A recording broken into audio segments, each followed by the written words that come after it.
नेपाल चीन विकास रणनीति जोड्न चाहेको चिनिया राष्ट्रपतिको भनाई। प्रधानमन्त्री प्रचण्ड एसियाली खेलकुद महोत्सवको उद्घाटन समारोहमा सहभागी। चीनसँगको व्यापारमा खुलियो नयाँ बन्दरगाह।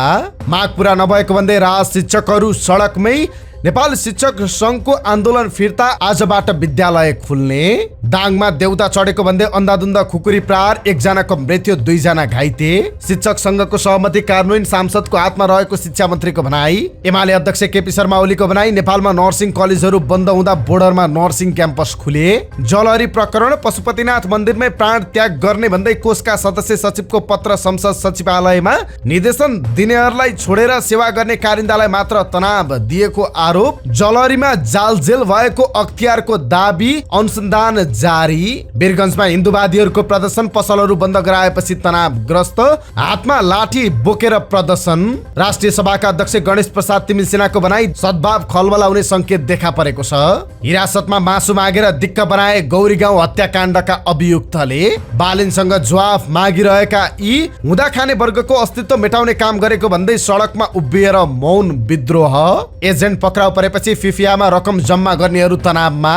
प्रधानमन्त्री पुष्पकमल दाहाल प्रचण्ड चीन टेकेको केही घण्टामै भारतको राजदूतावासले सार्वजनिक गर्यो प्रधानमन्त्री प्रचण्डको भारत भ्रमणको उपलब्धि।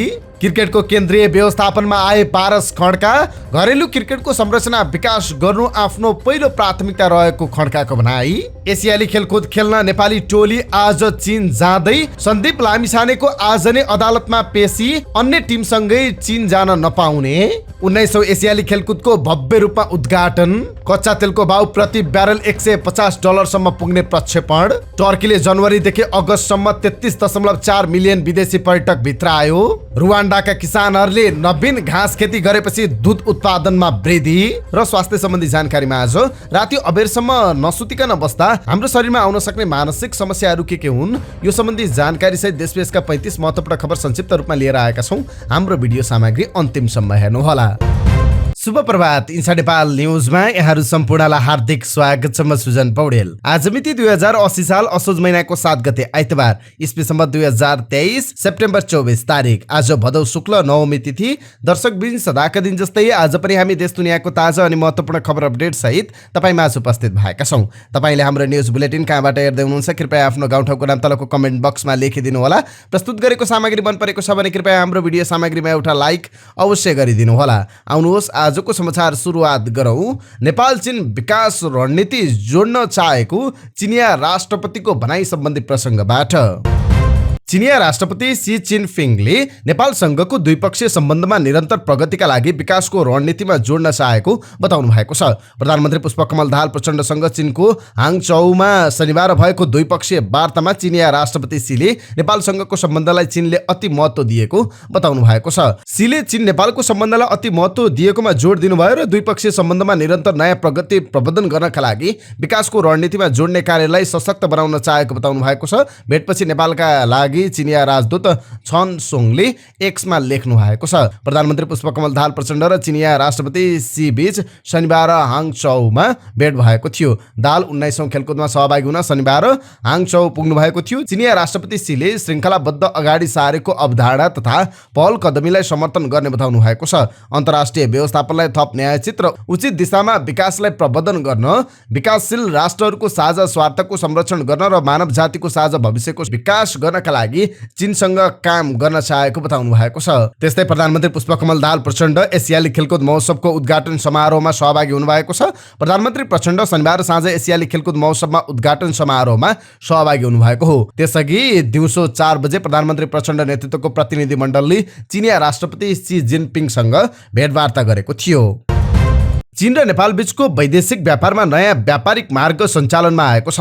प्रधानमन्त्री पुष्पकमल दाहाल प्रचण्डको चीन भ्रमणका क्रममा नयाँ व्यापारिक नाका खुलाएका छन्। कोरला नाका नजिक रहेको बन्दरगाह सञ्चालनमा आएसँगै चीनसँगको व्यापारमा प्रयोग हुने मुख्य व्यापारिक मार्गको संख्या 3 पुगेको छ। नेपाल चीन बीच हाल तातोपानी र रसुवा गरी 2 व्यापारिक नाका छन्। यो सूचीमा समुद्री सतहबाट 8600 मिटरको उचाइमा रहेको लिजी बन्दरगाह थपिएको छ। चिनिया पत्रकार सेन सेवाङका अनुसार नेपालका प्रधानमन्त्री प्रधानमन्त्रीको चीन भ्रमणको अवसरमा नयाँ व्यापारिक मार्ग सञ्चालनमा आएको हो। साउथ चाइना मर्निङ पोस्टका अनुसार चीनले छिमेकी नेपालसँग आर्थिक गतिविधि बढाउने लक्ष्यसहित नयाँ व्यापारिक मार्ग अर्थात् लिजी बन्दरगाह सञ्चालन गरेको हो। यो बन्दरगाहको निर्माण कार्य सम्पन्नपछि वाणिज्य मन्त्रालयले निरीक्षण गरेको निरीक्षण मार्फत सञ्चालन योग्य देखिएको थियो। निरीक्षणबाट उक्त बन्दरगाह नेपालसँगको व्यापारका लागि तयार रहेको पाइएको समाचारमा उल्लेख छ। नेपालको सीमाबाट जम्मा 12 किलोमिटरको दूरीमा रहेको यो बन्दरगाह सञ्चालनमा आएपछि नेपालसँगको आर्थिक गतिविधि झनै मजबुत बन्ने बताइएको छ। तिब्बतको राजधानी लासाबाट 935 किलोमिटर दूरीमा रहेको लिजी बन्दरगाह सिताक्से प्रान्तको झोङवा काउन्टीमा अवस्थित छ। त्यस्तै लिजी बन्दरगाह काठमाडौँबाट 479 किलोमिटरको दूरीमा छ।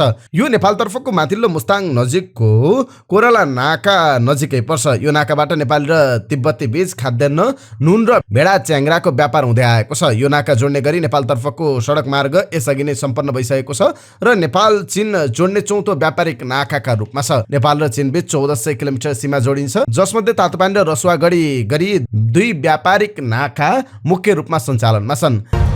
नेपाली शिक्षक महासंघले काठमाडौँ केन्द्रित आन्दोलनका कारण छुटेको 2 दिनको पढाइका लागि अनुकूलता अनुसार सट्टा पठन पाठन गराउने भएको छ। महासंघका अध्यक्ष कमला तुलाधर र लक्ष्मी किशोरी सुवेदीले जारी गरेको विज्ञप्तिमा छुटेको कक्षा बिदाका समयमा सञ्चालन गर्न सामुदायिक विद्यालयका शिक्षकहरूलाई आग्रह गरिएको छ।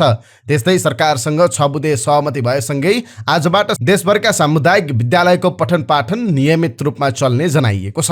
त्यस्तै महासंघसँग संयुक्त रूपमा आन्दोलनमा रहेको राहत शिक्षकहरूको टोली भने काठमाडौँमै आन्दोलनरत रहेको छ।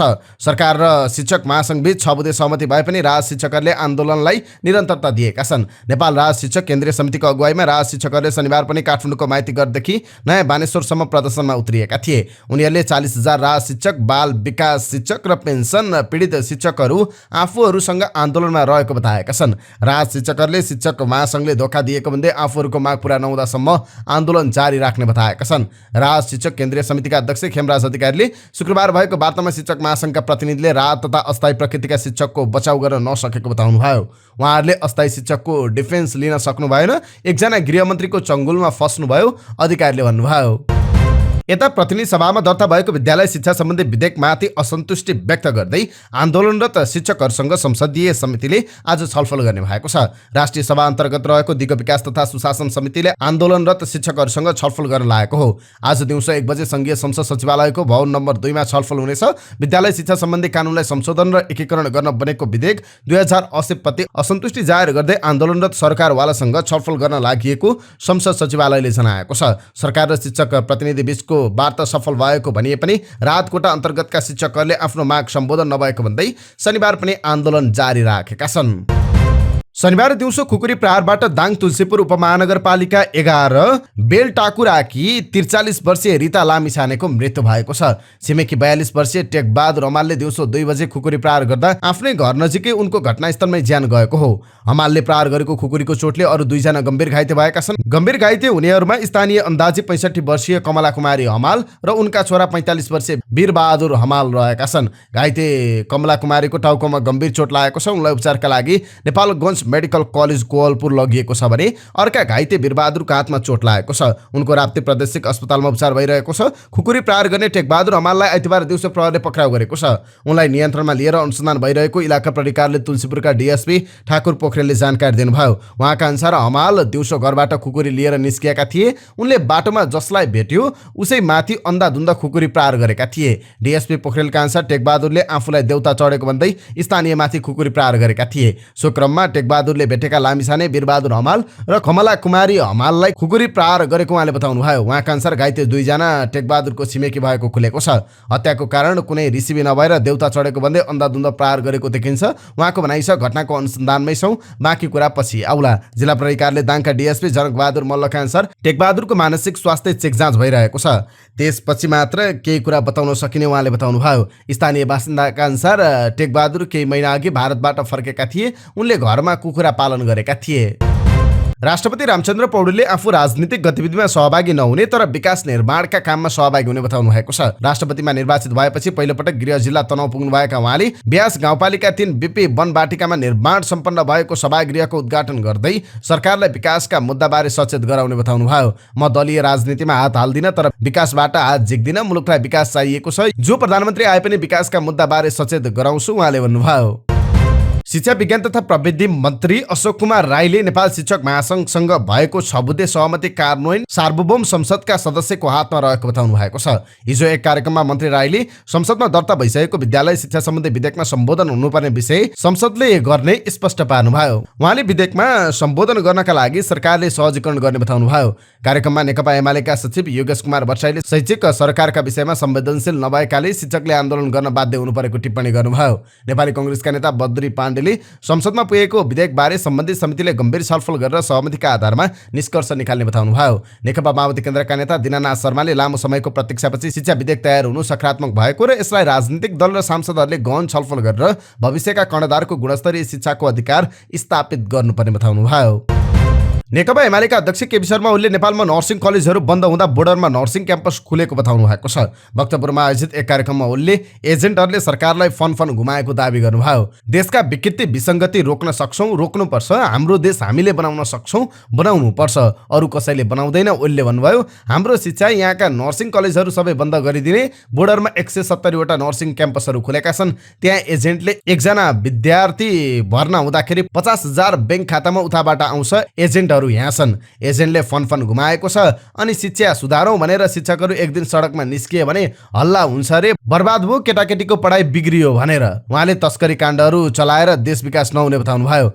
चिलायो भन्ने तर कुखुरा बोकेर एकातिर हिँड्ने। उहाँले देशको मूल्यमा कुनै व्यक्तिको स्वार्थ हुन नहुने बताउनुभयो। देशको नाजुक अवस्थामा पुगेकाले हरेक नेपाली परिवर्तन ल्याउन लाग्नुपर्ने ओलीको भनाइ थियो। साथै उहाँले सरकार नै सुन तस्करीमा संलग्न रहेको र चिनिया नाकाबाट ट्रकका ट्रक सुन आइरहेको समेत दावी गर्नुभयो।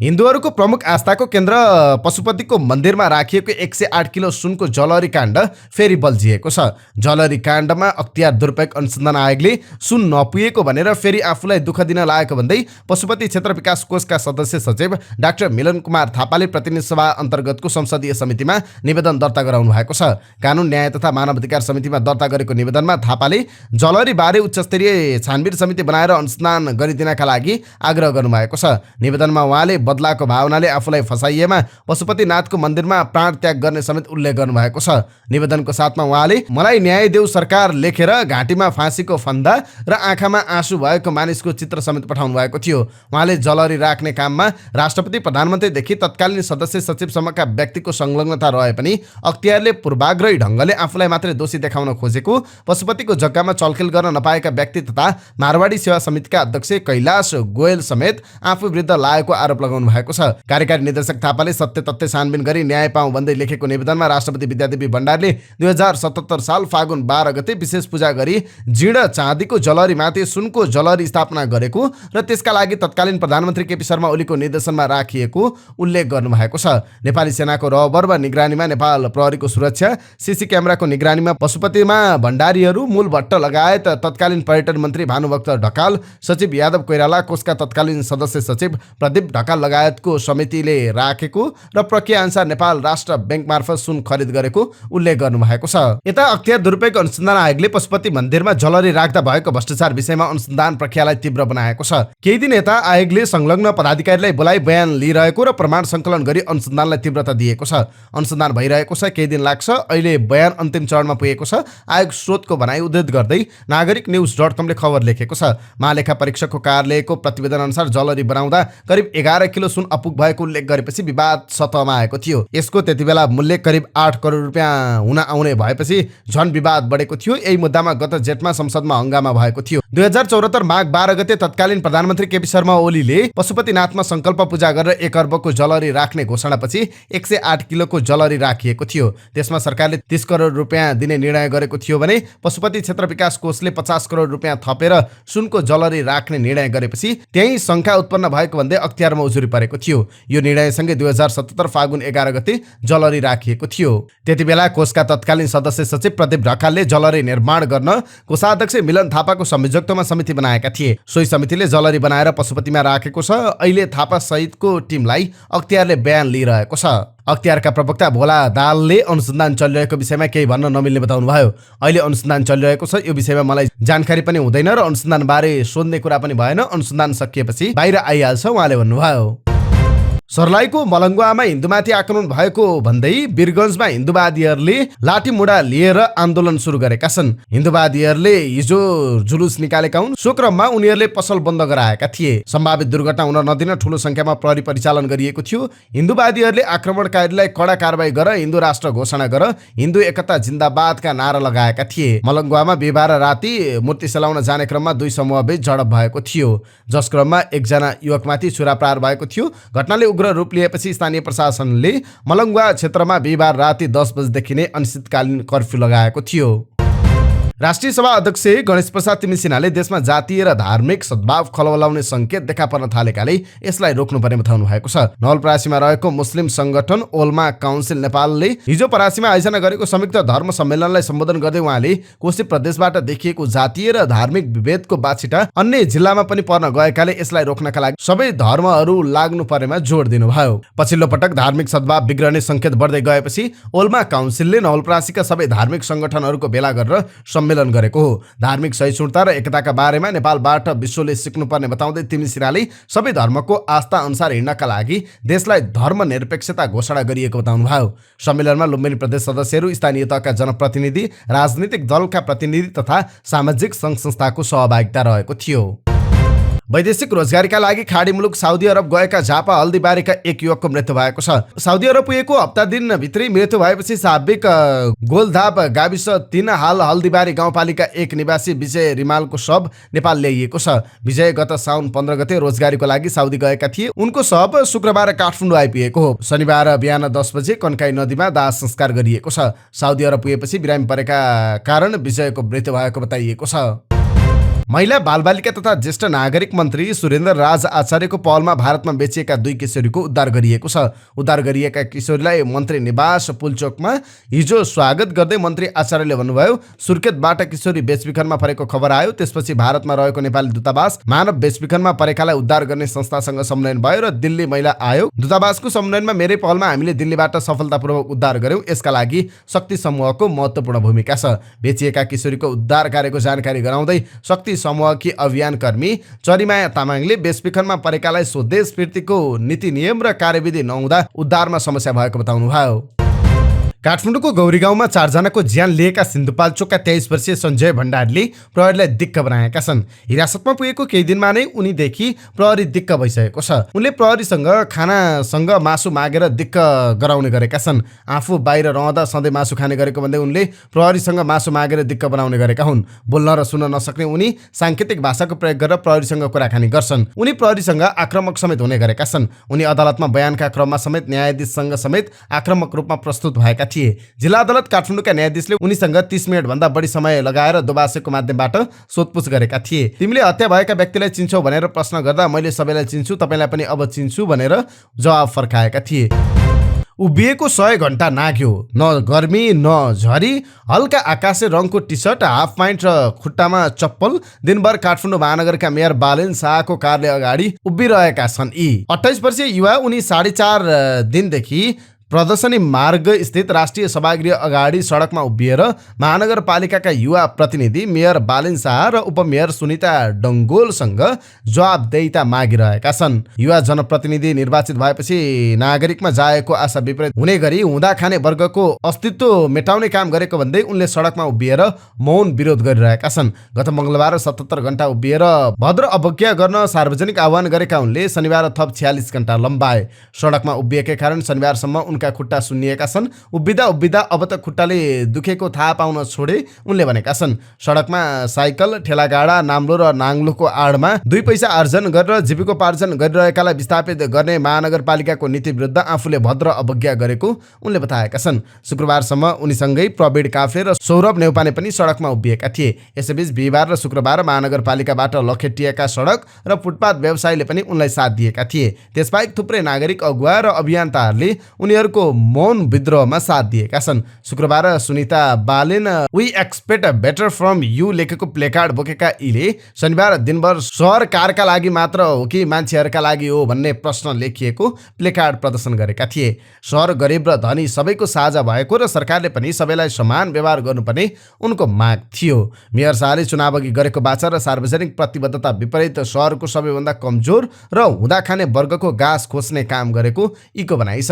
चुनावअघि उहाँले पुराना दल र काम गर्ने शैली विरुद्ध प्रश्न गर्नुभयो। अझ गरिबको चमेली बोलिदिने कोही छैन भन्ने गीत घन्काएर मध्यम वर्गीय जमातमा आशा जगाउनुभयो उनले अगाडि भनेका छन्। त्यति मात्रै होइन, उहाँले महानगर प्रहरी हिंस्रक हुनु हुँदैन, सडक र फुटपाथका साना व्यापारीलाई विकल्प दिने र व्यवस्थित गर्नुपर्छ भनेर योजना सुनाउनु भयो। तर मेयर हुने बित्तिकै उहाँको बोली फेरियो, व्यवहार पनि फेरियो। लोकतन्त्रमा स्थानीय सरकारले कमजोर वर्गको साथ दिनुपर्नेमा मेयर भएपछि बालनले उल्टे उनीहरूको उठिपास लगाइदिएको उनको भनाइ छ। त्यसो त काठमाडौँमा नगर प्रहरीले अनुगमन गरेर सडक फुटपाथमा व्यवसाय गर्नेहरूको सामान जफत र लिलामी गर्ने गरेको पहिले देखियो। तर महानगरको यस्तो नीति पूर्ण कार्यान्वयन हुन सकेको थिएन। मेयर शाहले आफू निर्वाचित भएर आएपछि 2079 को पुसमा सार्वजनिक सूचना जारी गरेरै सडक फुटपाथ र सार्वजनिक स्थलहरूमा कुनै पनि व्यवसाय गर्न नमिल्ने भन्दै प्रतिबन्ध लगाउनु भयो। सडकमा मोटरसाइकल कारको जथाभावी पार्किङ हुन्छ, महानगरपालिकाले उठाएर लैजान्छ, तर जरिवाना तिरेपछि फिर्ता हुन्छ। यहाँ मोटरसाइकल कार जफत हुँदैन उनको भनाइ छ। त्यही सडकबाट ठेलागाडा पक्राउ परे जफत गर्ने भन्ने नीति कसरी मान्न सकिन्छ? सरकार धनी र गरिबका लागि बराबर रूपमा प्रस्तुत हुनुपर्ने उहाँको भनाइ छ। फुटपाथको व्यवसायलाई रोक्नु पनि ठिक हो, तर उनीहरूलाई उपयुक्त विकल्प दिएर व्यवस्थापन गर्नु पनि राज्यकै दायित्व हो उनले भनेका छन्। तर यस्तो संवेदनशील विषयमा हामीले मेयर र उपमेयरबाट दयामाया राखेको देखेनौँ। त्यसो त उनीहरूले मेयर शाहलाई सजग गराउन यसअघि पनि विरोध प्रदर्शन गरेका थिए। उनीहरूले केही समय राष्ट्रिय सभागृह अगाडि गरिबको चमेली बोल्दिने कोही छैन गीत घन्काएर प्रदर्शन गरेका थिए। ठेलागाडा र साना सडक व्यापारीहरूलाई विकल्प दिएर उचित व्यवस्थापन गर्न माग गरेका थिए। तर मेयर शाहले उनीहरूको माग नसुनेको आरोप छ। बरु नगर प्रहरीले आफूलाई ज्यादती गरेको उहाँको दुखेसो छ। 2 महिना अघि मेयरको सचिवालयले वैकल्पिक उपाय बारे उनीहरूसँग परामर्श गरेको थियो। त्यसबेला उनीहरूले सुझाव दिए पनि अहिलेसम्म त्यसको कार्यान्वयन नभएको यीको भनाइ छ। जनप्रतिनिधि जवाबदेही हुनुपर्छ, त्यसमाथि उहाँहरू त नयाँ पुस्ताको नयाँ सोच र लामो राजनीतिक भविष्य देखेर आएको जनप्रतिनिधि हो। उहाँहरूले पुरानो नेतृत्वभन्दा फरक कार्यशैली र व्यवहार देखाउनु पर्ने थियो उनको भनाइ छ। तर आफैले विगतमा बोलेको कुरा समेत व्यवहारमा लागू गर्न नसक्ने उहाँहरू जवाबदेही र उत्तरदायी किन हुनु नपर्ने उनको प्रश्न छ। हामीले यही कारण उभिएर भद्र अवज्ञा गरेका हौँ। लोकतान्त्रिक राज्यमा शासक नागरिक प्रति जवाबदेही, जिम्मेवार र संवेदनशील हुनुपर्ने उनको जिकिर छ। हाल काठमाडौँ महानगरपालिकाको कार्यालय काठमाडौँ प्लाजामा सरेको छ, तर मेयर शाहको कार्यकक्ष भने राष्ट्रिय सभागृहमै छ। मेयर शाह दिनमा कम्तीमा पनि एकपटक कार्यकक्ष पुगिरहनु भएको छ। तर 4 दिनसम्म मेयर शाहले आफूहरूसँग सामान्य संवाद समेत गर्न नचाहेको उहाँले बताउनु भयो। उहाँ आफैलाई पनि लाज हुनुपर्ने हो, आफ्नै बोली र व्यवहार उल्टो हुँदा उहाँको शिर झुक्नुपर्ने हो यीको भनाइ छ। त्यसकारण उहाँले सुन्नुपर्छ, देख्नुपर्छ भनेर पनि हामीले उहाँको कार्यकक्ष अगाडि उभिएर विरोध गरेका छौँ। बिहिबार फिफिया एप मार्फत अनलाइन जुवा खेलाउने बाहनामा 11 लाख रुपियाँ बढी ठगी गरेको आरोपमा एउटा युवती पक्राउ परेको खबर बाहिर आयो। त्यसपछि सो प्लेटफर्ममा रकम जम्मा गरेर सट्टेबाजी गर्नेहरूले आफ्नो रकम निकाल्न थाले। ठुलो संख्यामा मानिसहरूले रकम निकाल्न थालेपछि सो प्लेटफर्मले प्रयोगकर्ताको रकम होल्ड गरेको पाइएको छ। फिफियाका एजेन्ट र प्रयोगकर्ताले प्रयोग गर्ने व्हाट्सएप ग्रुपमा अधिकांशले एप बन्द भएको र रकम निकाल्न नमिलेको भन्दै गुनासो गर्न थालेका छन्। विथड्र गर्न अलाउड छैन भनिएको छ। सुजल नाम भएका व्यक्ति फिफाको व्हाट्सएप ग्रुपमा सोध्छन् यसमा के समस्या आएको हो। प्रश्नको जवाफमा नाजिर नाम भएका व्यक्ति लेख्छन् यदि सबैलाई रकम विथड्र गर्न दियो भने फिफिया क्र्यास हुन्छ, त्यसैले यस्तो समस्या आएको हो। एक प्रयोगकर्ताले लेखेका छन् यो ग्रुपको एडमिन कता हराए, तिमीहरू आफू आधिकारिक व्यक्ति हो भने प्रमाणित गर्ने डकुमेन्ट पठाऊ, नभए म साइबर ब्युरोमा रिपोर्ट गर्छु। बेटिङ होइन भन्दै पैसा ठग्ने तिमीहरू। सोही ग्रुपमा टेकपाना टेक अपडेटको भिडियो पनि सेयर भएको छ जसमा 28 वर्षीय महिला पक्राउ परेको खबर समावेश गरिएको छ। सोही भिडियो देखेपछि आफू आत्तिएको भन्दै सन्तोष साउद भन्ने व्यक्ति लेख्छन् मैले विथड्र गरेको 60 घण्टा भइसक्यो, अहिलेसम्म रकम आइसकेको छैन। सो ग्रुपमा कतिले आफ्नो 8,000, कतिले 10,000, कतिले 12,000, कतिले 50,000, कतिले 1 लाख र कतिपयले 6 लाख रुपियाँसम्म होल्ड भएको गुनासो गरेका छन्। यो ग्रुपमा राहुल भन्ने व्यक्ति सक्रिय भएर नातिन आग्रह गरेका छन्। उनले आफूले 15,50,000 रुपियाँ निकालेको स्क्रिनशट राख्दै विथड्र केही ढिलो भए पनि सबैको हुने आश्वासन दिएका छन्। आफ्नो नाम जिजी राखेका एक नेपाली युवक ग्रुपमा अडियो क्लिपमा राख्छन्। 10 लाख भन्दा बढी मान्छेले एकैचोटि पैसा निकालेपछि पैसा अड्किने भयो नि। बिचारा कम्पनीलाई पनि त अब पैसा यताको उता खेलाइराखेको हुन्छ। सबैले पैसा विथड्र गरेपछि कहाँ हुन्छ त अनि पागलहरू। व्हाट्सएपमा फिफियाज नेक्स्ट ग्रुप नाम भएको ग्रुपमा आफू पीडित भएको गुनासो गर्नेहरूको संख्या 100औंमा छ। केही एजेन्टले भने रकम छिट्टै फिर्ता हुने आश्वासन दिइरहेका छन्। नेपालमा सट्टेबाजी तथा जुवा प्रतिबन्ध छ। सट्टेबाजीको हकमा मुलुकी अपराध संहिता 2074 को दफा 125 को उपदफा 4 मा सट्टेबाजी गर्नु वा गराउनु हुँदैन लेखिएको छ। सिमिलर वेबका अनुसार नेपालमा वार्षिक 15 लाख भन्दा बढी पटक वेबसाइट भिजिट हुन्छ। यो पेज भिजिट गर्दा एक पटकमा प्रयोगकर्ताले औसतमा 9 मिनेट समय बिताउँछ। हिन्द प्रशान्त क्षेत्रमा शान्ति र स्थायित्व प्रवर्धन गर्ने उद्देश्यले यही असोज 8 गतेदेखि 10 गतेसम्म भारतको राष्ट्रिय राजधानी दिल्लीमा यस क्षेत्रका सेना प्रमुखको सम्मेलन हुने भएको छ। सम्मेलनमा 30 भन्दा बढी देशका प्रधान सेनापतिले भाग लिने भारतीय सेनाका अधिकारीहरूले बताएका छन्। उनीहरूका अनुसार सम्मेलनको मुख्य उद्देश्य हिन्द प्रशान्त क्षेत्रका मुलुकबीच समझदारी एवं सहकारी विचार आदान प्रदान र आपसी समझदारी विकास गर्नु हो। सम्मेलनमा आपसी हित र सुरक्षा चासोका विषयमा छलफल हुनेछ। आपसी समझदारी सुरक्षासँग सम्बन्धित सबै विषयमा विचार एवं आपराधिक आतंकवादी गतिविधि हुन नदिन सूचना आदान प्रदान, यस क्षेत्रमा शान्ति एवं स्थायित्व प्रवर्धन, आपसी समझदारी र संवादको प्रक्रियालाई निरन्तर रूपमा अगाडि बढाउन सम्मेलन महत्त्वपूर्ण हुने भारतीय सेनाले जनाएको छ। सम्मेलनमा अमेरिका, फ्रान्स र बेलायत लगायत देशका प्रधान सेनापति एवं तिनका प्रतिनिधिले भाग लिने भारतीय सेनाले जारी गरेको विज्ञप्तिमा जनाइएको छ। नेपाल कम्युनिस्ट पार्टी नेकपाका महासचिव नेत्रविक्रम चन्दले सरकारमा सहभागी भएर मन्त्री खानका लागि समाजवादी मोर्चा गठन नगरिएको बताउनु भएको छ। मुलुकका अगाडि देखा परेको चुनौतीको सामना गर्न र सबै कम्युनिस्टहरूलाई एक ठाउँमा ल्याउनका लागि समाजवादी मोर्चा गठन गरिएको चन्दको भनाइ थियो। काठमाडौँमा शनिबार आयोजित संविधान, समाजवाद र मानव अधिकार विषयक अन्तर्क्रिया कार्यक्रममा महासचिव चन्दले समाजवादी मोर्चाको गठनको उद्देश्यबारे बोल्नु भएको हो। प्रधानमन्त्री पुष्पकमल दाहाल प्रचण्ड चीन भ्रमणमा पुगेको दिन भारतीय राजदूतावासले नेपालका प्रधानमन्त्री पुष्पकमल दाहाल प्रचण्डको भारत भ्रमणपछि भएका उपलब्धिहरू सार्वजनिक गरेको छ। काठमाडौँ स्थित भारतीय राजदूतावासले सामाजिक सञ्जाल एक्स मार्फत शनिबार दिउँसो विकास साझेदारले थप गति लिएको उल्लेख गर्दै विभिन्न महत्त्वपूर्ण योजनाको प्रगति विवरण सार्वजनिक गरेको छ। विशेष गरी प्रधानमन्त्रीको भ्रमणका क्रममा 10 वर्षमा भारततर्फको विद्युत निर्यात क्षमतालाई 10,000 मेगावाट पुर्याउने प्रतिबद्धतालाई यथार्थमा बदल्ने प्रयास भएको राजदूतावासले जनाएको छ।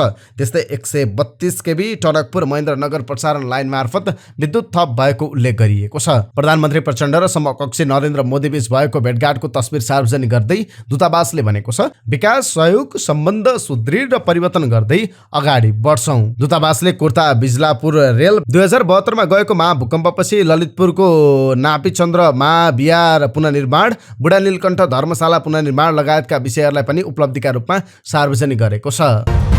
ग्रामीण क्षेत्रमा रहेका विपन्न वर्गका नागरिकको बिमा स्थानीय निकाय अर्थात् पालिकाले नै गरिदिने व्यवस्था गर्न नेपाल बिमा प्राधिकरणले आग्रह गरेको छ। साना तथा विपन्न वर्गसम्म बिमा पहुँच नपुग्नुका साथै पहुँच पुगेकाहरूको पनि शुल्क भुक्तानी क्षमता नहुने भएकाले बिमालाई प्रोत्साहन गर्नका लागि पनि पालिकाहरूले उनीहरूको बिमा गरिदिने व्यवस्था गर्न प्राधिकरणले आग्रह गरेको छ। गत बिहीबार नेपाल बिमा प्राधिकरणले ललितपुर स्थित गोदावरी नगरपालिकासँग संयुक्त रूपमा आयोजना गरेको बिमा सम्बन्धी अन्तर्क्रिया कार्यक्रममा प्राधिकरणले यस्तो बताएको हो। घटना कतिखेर हुन्छ भन्ने थाहा नहुने भएकाले दुर्घटना बिमा र कृषि तथा पशुपन्छी बिमालाई प्रोत्साहित गर्न तथा विपन्न वर्गको बिमा नगरपालिकाले नै गरिदिने व्यवस्था गर्नुपर्छ, नेपाल बिमा प्राधिकरणका निर्देशक दिनेश कुमार लालले भन्नुभयो। नगरपालिकाका सेवासँग बिमालाई आबद्ध गर्नुपर्छ, किनभने बिमाले घर लगायत सम्पत्तिको जोखिम बिमा कम्पनीमा हस्तान्तरण भई आर्थिक सुरक्षण हुन्छ। चीनको हङझाउमा हिजोदेखि सुरु भएको एसियाली खेलकुद अन्तर्गत पुरुष क्रिकेटमा सहभागिता जनाउने नेपाली टोली आज त्यसतर्फ प्रस्थान गर्ने भएको छ। विनोद भण्डारी, अविनाश बोहरा र विवेक यादवले राष्ट्रिय टिममा पुनरागमन गरेका छन्। मुख्य प्रशिक्षक मोन्टी देसाईले यसअघि रोहित पौडेलको कप्तानीमा 15 सदस्यीय टोलीको नाम सार्वजनिक गर्नुभएको थियो। विकेट किपर तथा ब्याट्सम्यान विनोदले पहिलो पटक राष्ट्रिय टिमबाट सन् 2022 जुलाईमा स्कटल्यान्ड विरुद्ध खेलेका थिए। अविनाश र विवेक पनि करिब 1.5 वर्षपछि टिममा फर्किएका छन्। एसियाड खेल्ने अन्य खेलाडीमा करण केसी, प्रतीश जीसी, आसिफ शेख, कुशल मल्ल, गुलसन झा, सोमपाल कामी, सन्दीप झोरा, कुशल भुर्तेल, दिपेन्द्र सिंह एरी, ललित राजवंशी र सन्दीप लामिछाने रहेका छन्। एसियाडमा पुरुष क्रिकेटको खेल असोज 10 गतेबाट सुरु हुनेछ। यता सन्दीप लामिछानेको आज नै अदालतमा पेशी परेका कारण आज चीन जान नपाउने भएका छन्। उनको मुद्दामा आज नै अदालतमा पेशी परेको छ, त्यसकारण उनी अन्य टिमका सदस्यहरूसँग जान नपाउने भएका हुन्। उनी पर्सि मात्र त्यसतर्फ प्रस्थान गर्ने बताइएको छ। नेपाल क्रिकेट सङ्घ क्यानको अधिवेशनले शनिबार नयाँ कार्यसमिति चयन गर्दा अध्यक्षमा चतुरबहादुर चन्द नै दोहोरिनु भएको छ भने सचिवमा पूर्व खेलाडी पारस खड्का निर्वाचित हुनुभएको छ। अध्यक्षमा चन्द, उपाध्यक्षमा रोशनबहादुर सिंह र कोषाध्यक्षमा पदमबहादुर खड्का निर्विरोध निर्वाचित हुँदा सचिवमा भने चुनाव भयो। पारस खड्का र निवर्तमान कार्यवाहक सचिव प्रशान्त विक्रम मल्लले चुनावी प्रतिस्पर्धा गर्दा खड्का 48 मत पाएर निर्वाचित हुनुभयो। मल्लले 37 मत प्राप्त गर्नुभयो। 17 सदस्यीय कार्यसमितिमा पदाधिकारी बाहेक 3 सदस्य निर्विरोध निर्वाचित भयो भने 10 जना चुनावबाट निर्वाचित भए। महिला सदस्यमा जयन्ती देवी भट्ट, कर्णालीबाट प्रतिनिधित्व गर्ने सदस्यमा श्रीधर केसी र लुम्बिनीबाट प्रदीप मजगैया निर्विरोध चयन हुनुभयो भने अरू प्रदेशका सदस्य र खुल्ला 5 पदमा चुनाव भयो। गण्डकीबाट सुदीप शर्मा, बागमतीबाट दिवाकर घले, सुदूरपश्चिमबाट विक्रम विष्ट निर्वाचित हुनुभयो। मधेसका माधव कुमार कर्मचारी र मोहम्मद दाउद अन्सारले बराबर 42 मत पाएपछि गोलापर्था गर्दा माधव कुमार कर्मचारी चुनिनुभयो। खुल्ला सदस्यमा धीरेन्द्र साउद, दुर्गाराज पाठक, आयुष श्रेष्ठ, वीरेन्द्र चौन निर्वाचित हुनुभयो। करण महतरा छेत्री र ऋषिराज गौतमले बराबर 26 मत पाएपछि गोलापर्था गर्दा करण चुनिनुभयो। 4 वर्ष कार्यकालका लागि अध्यक्षमा दोहोरिएपछि चन्दले आफूलाई जिम्मेवारी थपिएको बताउनुभयो। जिम्मेवारी थपिएको छ, टेस्ट क्रिकेटको सपना बोकेका छौँ, यो सपना पूरा गर्न पनि आएको हुँ, नेपाली क्रिकेट अब एक स्तर माथि जान्छ उहाँले भन्नुभयो। चन्द अघिल्लो कार्यकालमा अध्यक्ष निर्वाचित हुँदा पारस नेपाली क्रिकेट टिमको कप्तान हुनुहुन्थ्यो। क्यानमा चतुरबहादुर चन्द निर्वाचित भएसँगै केही समयपछि नै पारसले राष्ट्रिय टिमको कप्तानबाट राजीनामा दिनुभएको थियो। उहाँको राजीनामालाई धेरैले चन्दको नेतृत्वप्रति असहमतिको रूपमा बुझेका थिए। 4 वर्षपछि नै पारस चन्दसँग सहकार्य गर्न सक्ने अवस्थामा आइपुग्नु भएको छ। पारसबारे चन्दको टिप्पणी छ, पारस धेरै आइडिया भएको मान्छे हो, सफल कप्तान हो, उसले क्रिकेटलाई नजिकबाट बुझेको छ। नेपाली क्रिकेट टिमका सफल कप्तान र खेलाडी हुनुहुन्छ पारस खड्का। उहाँको कप्तानीमा नेपालले पहिलो पटक विश्वकप खेल्यो। उहाँ खेलको मैदानमा जसरी सफल हुनुभयो, व्यवस्थापन क्षेत्रमा प्रवेशको सुरुवातमा पनि उहाँले सफलता हात पार्नुभयो। पहिलो प्रयासमै जिल्ला क्रिकेट सङ्घ काठमाडौँको सदस्य बन्नुभएका उहाँ बागमती प्रदेश अध्यक्षमा निर्वाचित हुनुभयो र शनिबार क्यानको सचिव नै बन्न सफल हुनुभयो। मेरो लागि नयाँ यात्रा हो, मेरो एउटै लक्ष्य हो, नेपाल क्रिकेट सङ्घ योभन्दा अझै माथिल्लो स्तरमा पुग्नुपर्छ। सचिवमा निर्वाचित भएपछि उहाँले भन्नुभयो। आफूले खेलाडी हुँदा नेपाल क्रिकेटमा देखिएका समस्या समाधानमा केन्द्रित हुने पारसले बताउनुभयो। सबैभन्दा समस्या भनेको घरेलु टिमको संरचना हो। कप्तान हुँदा पनि मैले यस विषयमा धेरै प्रश्न उठाएको थिएँ। अहिले सचिव भएपछि मलाई एउटा मात्र सोच भनेको घरेलु क्रिकेटको संरचना फेर्नुपर्छ, जिल्ला र प्रदेशलाई धेरै बलियो बनाउनुपर्छ उहाँले भन्नुभयो।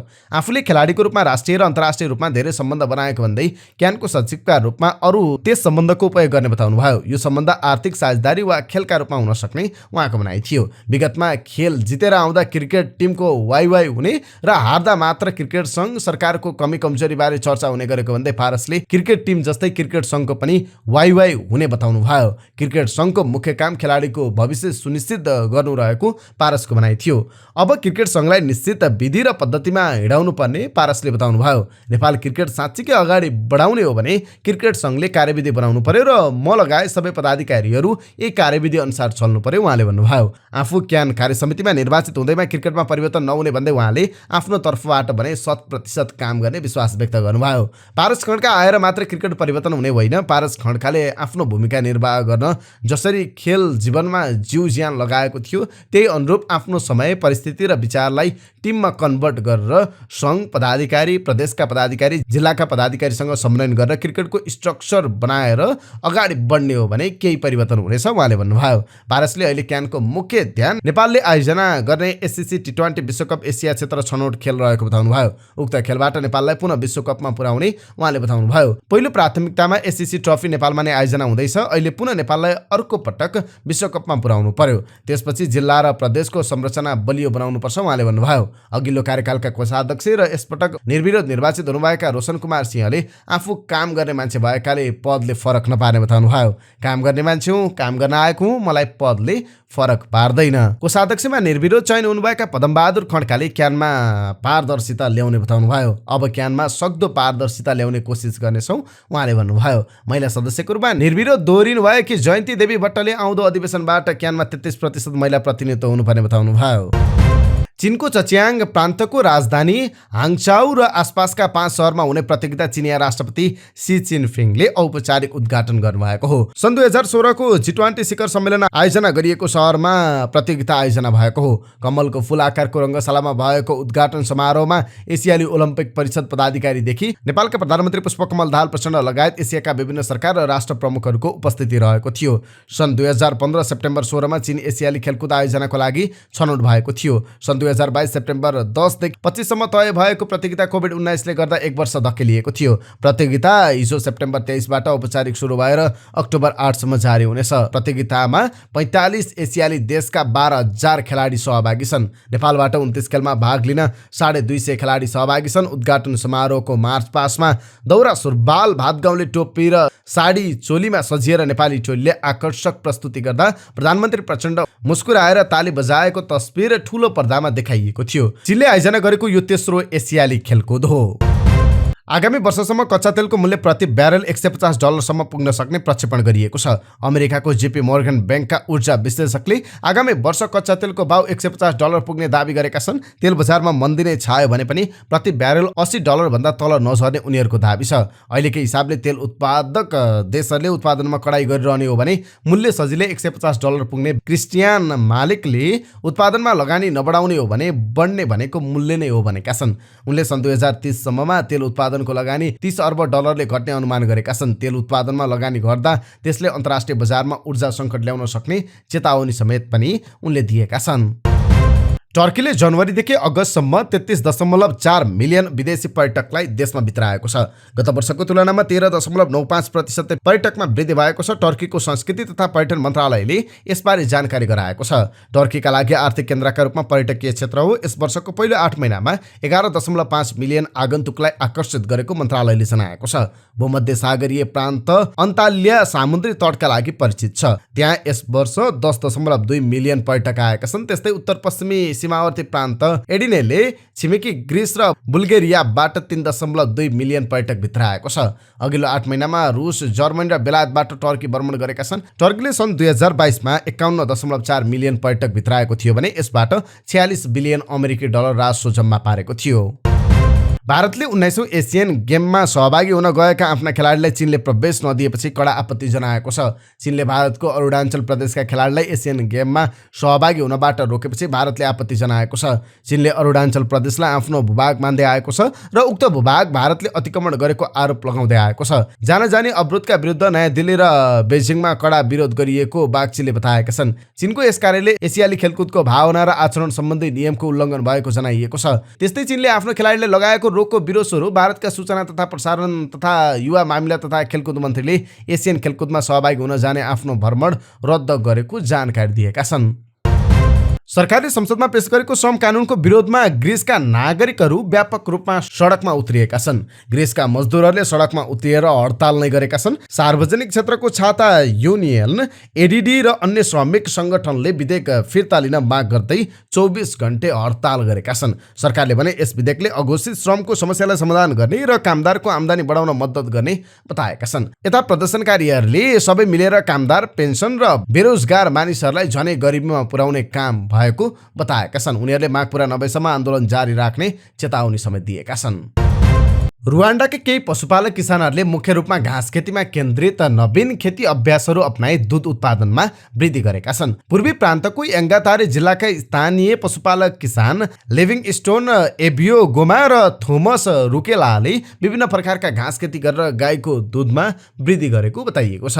उनीहरूले आफ्नो परिवार पाल्न र छरछिमेक छोराछोरीलाई शिक्षामा सहयोग गर्न दूध उत्पादनले उल्लेख्य भूमिका खेलेको बताएका छन्।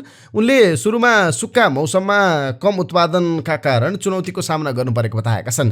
यद्यपि उनले गाईको खानेकुराको खेती गर्न रुवान्डा कृषि तथा पशु स्रोत विकास केन्द्रको रुवान्डा डेरी विकास परियोजनाको सहयोगमा दूध उत्पादनमा वृद्धि गरेको बताएका छन्। उनले घाँस खेती अगाडि आफूले बिहान एउटा गाईबाट 4 लिटर र बेलुकी 2 लिटर गरी 6 लिटर दूध दैनिक उत्पादन गर्ने गरे पनि घाँस उब्जाएपछि बिहान 15 लिटर र बेलुकी 8 लिटर दुध बढेको बताएका छन्। उनले दुध उत्पादन वृद्धि गर्नुका साथै गाईको घाँस र बिउ दुवै बेचेर आम्दानी गरेका छन्। यसले आफ्नो आय स्रोतमा वृद्धि गरेको बताएका छन्। घाँस नलगाएको भए गाईले दुध दिन बन्द गर्ने उनले बताएका छन्। पानीको व्यवस्थापनका लागि बाँध निर्माण गर्नुपर्नेको उनको भनाइ छ। रुवान्डाको कृषि तथा पशु स्रोत मन्त्रालयले हालै पूर्वी प्रान्तको केही जिल्लाहरूमा 70% चरण क्षेत्रलाई गाईको चारा उपलब्ध गराउन बाली लगाउन निर्देशन दिएको छ। अब आजका लागि स्वास्थ्य सम्बन्धी जानकारी। स्वास्थ्य सम्बन्धी जानकारीमा आज हामीले राति अबेरसम्म नसुतिकन बस्दा हामीमा आउन सक्ने मानसिक समस्याहरू के हुन् यो सम्बन्धी जानकारी लिएर आएका छौँ। जब हामी निदाउँछौँ मस्तिष्कले आराम पाउँछ। मस्तिष्कलाई ताजा र स्वस्थ राख्न गहिरो र पुग्दो निन्द्रा जरुरी हुन्छ। हामीलाई थाहा भएकै कुरा हो, राति मस्त सुतेपछि शरीरमा फुर्ती एवं ताजापन महसुस हुन्छ। त्यति बेला मस्तिष्कले पनि राम्ररी कार्य सम्पादन गर्न सक्छ। त्यसैले राम्ररी निन्द्रा लिएको छ भने मन चङ्गा हुने, शरीर ऊर्जावान हुने र मस्तिष्क उत्सुक हुने गर्छ। निन्द्रा यस्तो औषधि हो जसले मस्तिष्कको कार्य सञ्चालनलाई सन्तुलित राख्न ठूलो भूमिका खेल्छ। राति गहिरो र पर्याप्त निन्द्रा लिएको छ भने मस्तिष्कको रचनात्मक शक्ति बढ्छ। तर यसको ठिक विपरीत राति राम्ररी निन्द्रा नलिँदा मनस्थिति खराब हुन्छ। राति राम्ररी निन्द्रा नलिएको अवस्थामा आफ्नो भावनालाई नियन्त्रण गर्न एवं मन र व्यवहारलाई सन्तुलनमा राख्न कठिन हुन्छ। त्यति मात्र होइन, यसले मान्छेलाई मनोरोगी पनि बनाउँदै लान्छ। राति अबेर सुत्ने, पर्याप्त निन्द्रा नलिनेहरूमा छटपटी, बेचैनी बढ्छ। मेन्टल हेल्थ फाउन्डेसनका अनुसार कति सुत्यौं भन्ने भन्दा पनि कसरी सुतेका छौं भन्ने कुरा महत्त्वपूर्ण हुन्छ। निन्द्रा गहिरो र शान्त हुन जरुरी छ। यसका लागि मुख्यतया 4वटा कुराले भूमिका खेल्छ। सबैभन्दा पहिलो शारीरिक स्थिति। शारीरिक स्वास्थ्य ठिक छ भने मात्र गहिरो निन्द्रा लिन सकिन्छ। यदि स्वास्थ्य ठिक छैन भने त्यसको प्रभाव निन्द्रामा पनि पर्छ। गहिरो निन्द्रा लिन सकिँदैन। त्यस्तै सुत्ने समय निश्चित हुन जरुरी छ।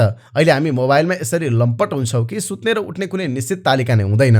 यस किसिमको गडबडीले निन्द्रालाई सोझै असर गर्छ। सुत्ने तालिका नियमित छैन भने गहिरो निन्द्रा लिन सकिँदैन। त्यस्तै जीवनशैली बदल्नुपर्ने आवश्यकता। सुत्ने, उठ्ने, खाने तालिका नियमित हुन जरुरी छ। त्यस्तै सही खानपान, व्यायामले पनि निन्द्रामा राम्रो प्रभाव पार्छ।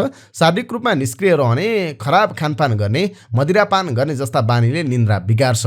त्यस्तै सुत्ने शैली। कतिपयलाई किताब पढेपछि निन्द्रा लाग्छ, कतिलाई मधुर सङ्गीतमा निन्द्रा पर्छ, जस्तो कतिपयलाई झलमल्ल बत्ती बालेको बेला निन्द्रा पर्दैन, कतिपयलाई सानोतिनो हल्लीखल्ली भएमा पनि निन्द्रा लाग्दैन। आफूलाई कसरी गहिरो निन्द्रा पर्छ सोही अनुसार सुत्ने व्यवस्थापन गरौँ। यिनै समाचार सामग्री सहित हामी समाचारको अन्त्यमा आइपुगेका छौँ। प्रस्तुत गरेको समाचार सामग्रीमा तपाईँको केही टिका टिप्पणी भए तलको कमेन्ट बक्समा लेखिदिनु होला। दैनिक रूपमा सत्य अनि तथ्य खबर अपडेटका लागि हाम्रो यस युट्युब च्यानललाई सब्स्क्राइब गर्न नबिर्सिनु होला।